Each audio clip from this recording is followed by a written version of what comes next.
What's up guys, welcome back to another video. Today we have for you 10 exercises for stability and balance for athletes. So this is a huge part of athletic success, being able to be balanced, stay stable, stay strong. So hopefully you guys like these exercises. If you do, please give a thumbs up. Please subscribe to the channel. We post new videos every Tuesdays and Thursdays, so make sure to subscribe to catch all of them. Hope you guys like it. Number one, if you guys saw our coordination video from a little bit ago, you will recognize this exercise and another one, but we're going a single leg crossbody dumbbell raise. So obviously anything single leg unilateral is really going to challenge stability. Well, that'll challenge balance, number one. Throw movement in there, that'll challenge stability. So you're gonna load it kind of like an RDL, and then you're gonna drive your knee up, bring that dumbbell up top, hold it there, stabilize at the top, slight bend in the knee, keep your butt squeezed. That helps in stability so much, engaging your glutes and core. So you don't have to go crazy heavy, just make sure you're stable. Yeah, he says he's just got a 5. It's also Monday and we're tired. Number 2, we have a rotational walking lunge. So in the first stability and balance video we did, we included lunges and split squats. This time we're taking it up a notch with a rotational walking lunge. Obviously, when you move your upper body as you're lunging, it creates some challenges with stabilization. So you need to stay strong. Don't let your knees cave in. Rotate through your upper body, but keep your core tight to be able to pull you back. So this is a great one to challenge. If it's hard for you to walk and rotate, you can just hit some like reverse lunges with the rotation or forward lunges, but adding that rotation will really challenge your stability. Number 3, we're going a single leg lateral jump to baby jump returns. That's not the real name of this, but that's my descriptive name. So we're going banded. You're gonna start on your inside leg, jump out to your outside, and then baby hops back. So right here, you can go far depending on like your bands and your jump ability.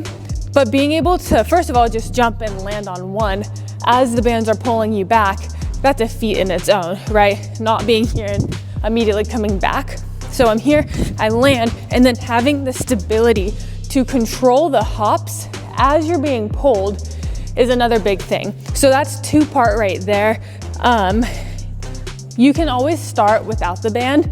And I know we put skaters in our other video, but here, and then just pop back. Just having that, being able to jump, switch feet, super important. So I love that one, get a little bit more dynamic. Next up, this one's kind of fun. We're going eyes closed, single leg hops. So when we close our eyes, stability and balance becomes really hard. So as you can see, Spencer, he is just hopping any way he wants, twisting forward, up. He can switch legs. He can go from one to the next if you progress. So I love this because when you take away your sight, that is one of our biggest senses, right? So when we take that away, we have to just rely on our feet, what we feel, the information that we gather, that we translate to our brain, and it can tell us our body's position in space on the ground. So if we, oh, he made himself dizzy. If we train this, then when we get our sight back, when we have that sense, then it's going to be so much easier. You can absorb more information. So training eyes closed for certain things, be careful because obviously it can be dangerous. Make sure there's nothing around you, is a huge benefit that will really help with stability and balance. All right, we have more single leg hops. This time we have things involved. By that, I mean, you see hurdles. We also can have some boxes and some plates involved.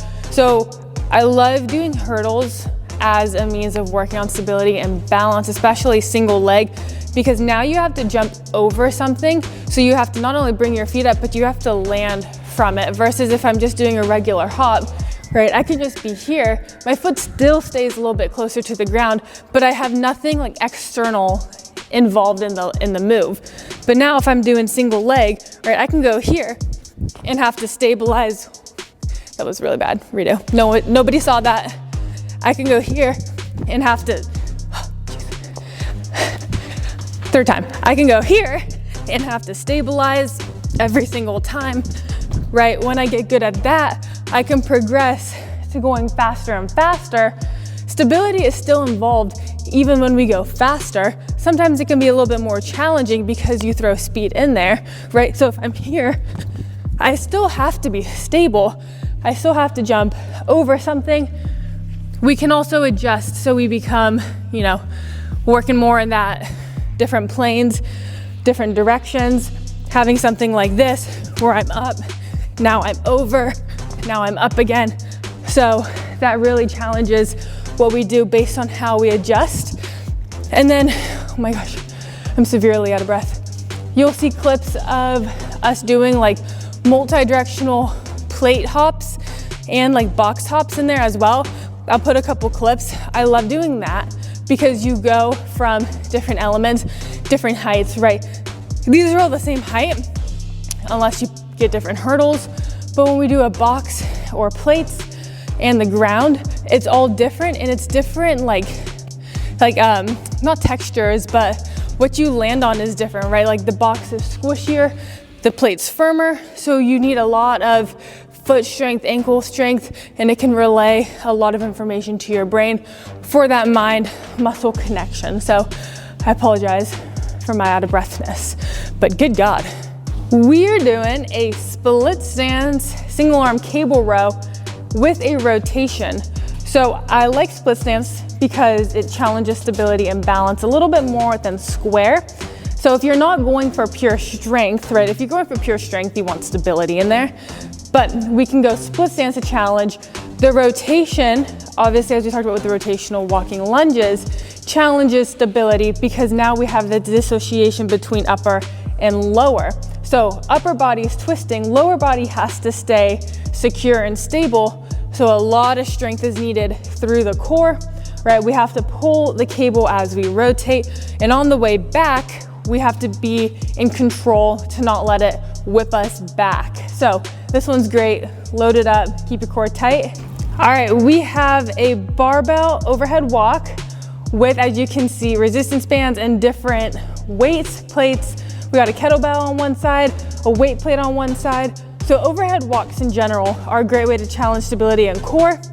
Adding an offset load is a great way as well, or you can be excessively ridiculous like us, and you can put some bands on there, you can put some different weights on there, and different modes of weights. Spence, you can put that down. So it gets pretty challenging, right? Because the red band, as you can see, is obviously thicker than the orange. So there's different resistance there. We have a 5-pound plate here, which is obviously way different from the 15-pound kettlebell. Having to walk with all that as well challenges core immensely, challenges your stability and balance. So don't start with this. Start with something just like an overhead walk, even if it's a single arm dumbbell, like Spence showing what that would look like just one arm up, single arm just like that, walking. A farmer's carry, then you can progress to a barbell, and then maybe an offset barbell with a 5 on the side. Maybe start with just one resistance band and a plate.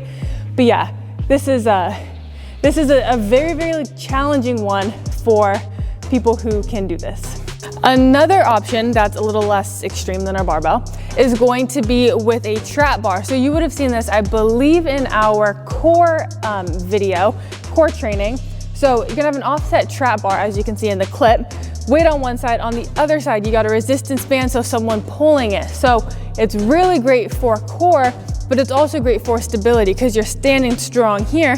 Someone's yanking you to this side, so you're trying to resist being pulled this way, whichever way they pull, forward, back. So you wanna resist, you can twist, that's fine, but you wanna resist losing your balance, having to step and lean that way. If you have to step to readjust, totally fine, but you don't wanna lose your balance. So starting with something like this is a good way to set that base foundation. You can also hit like a farmer's walk, as I said in the last clip, to work on this, but then get in that external, having a person pull a band or push you or move the bar or the weight, whatever it is. That's an amazing way to work on that stability and balance element. Number 9, we're going a split stance or a split squat, depending on your level, with a resistance band pull. So similar to what we said with all the other ones, anytime you go split, it challenges stability and then you add an external like pull in there, or an external load, if you will, that challenges it even more. So he's gonna stay split stance to start. And then I'm just gonna be here, I'm just gonna pull the band. He has to hold tight, not let it rip him. No matter where I pull, no matter how you pull, stay strong. And then he can also go more of a split stance. So like up here, I think he started in a squat, not a stance. So we're gonna be here. So now, I didn't even have to pull any foul. Now that he's more upright, you lose a little bit of strength versus being down here. So now I can pull him. As you can see, it gets a little bit more challenging. Here, you have to keep your core tight, arm strength. So yeah, that's a really good one to test out stability and balance. Last one, we are going a single leg med ball catch and toss. So you can either catch the med ball with 2 hands, that's 4, with 2 hands, or you can go with 1 hand, depending on, once again, your level. So start on 1 leg, gonna throw the ball, catch it, redo, gonna throw it, catch it, toss it back. It really helps to use a smaller ball. If you don't have a small med ball, you can just use like a tennis ball or something. So this is a great way to work on that stability and balance. If this is a little challenging, you can go split stance. That takes away some of the instability. You can still stick to single arm, or you can go double arm with whatever you need to do. Make sure if you're throwing it, you challenge them, right? Make sure you're not just throwing it right at them. Easy pass every single time. So hopefully you guys like those. Hopefully they help you with stability and balance. Please give the video a thumbs up. Please subscribe, and we will see you in the next one.